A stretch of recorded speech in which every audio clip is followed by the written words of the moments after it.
Islamic state বা আইএসের কায়দায় বাংলাদেশে খেলাফত গড়ার ডাক দিল হিজবুত তাহরির।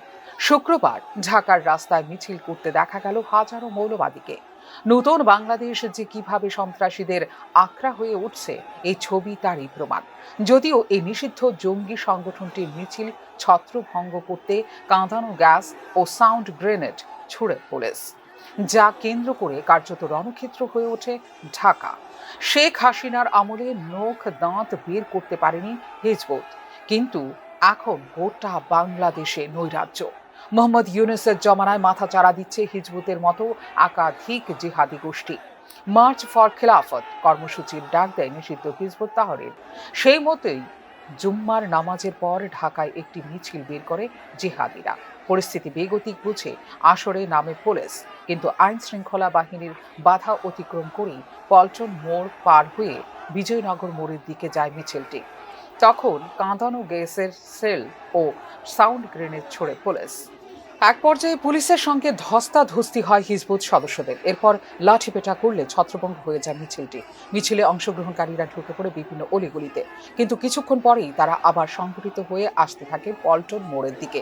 পুলিশ ফের সাউন্ড গ্রেনেড ছুড়লে আবার ছত্রভঙ্গ হয়ে যায় মিছিলটি। হিজবুত তাহরির সদস্যরা বিভিন্ন অলিগলিতে লুকিয়ে রয়েছে। পুলিশ সব রকম সতর্কতা অবলম্বন করছে। জাতীয় মসজিদ বাইতুল মোকাররমের সামনে ও আশপাশের এলাকায় মোতায়েন রয়েছে সেনাবাহিনী, র্যাব ও পুলিশের বিভিন্ন শাখার সদস্যরা। এছাড়া এ সংগঠনের যে কোনো কার্যক্রমের বিরুদ্ধে কঠোর পদক্ষেপ করার হুঁশিয়ারি যা হয়েছে বলে জানিয়েছে ঢাকা মহানগর পুলিশ।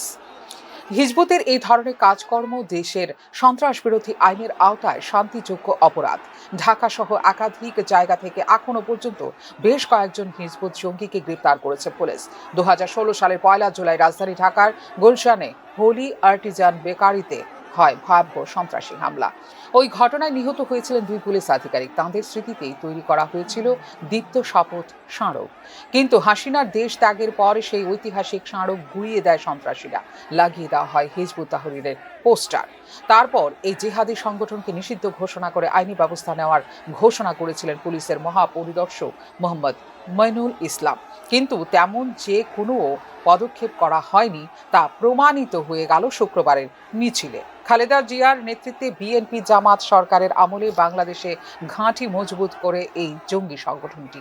কিন্তু 2009 সালের 22 অক্টোবর হাসিনা নেতৃত্বাধীন তৎকালীন আওয়ামী লীগ সরকার নিষিদ্ধ ঘোষণা করে হিজবুত তাহরিরকে।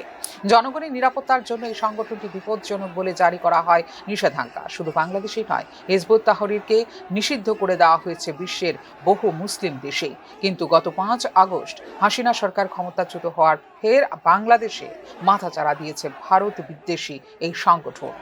ফিউরো report, news now.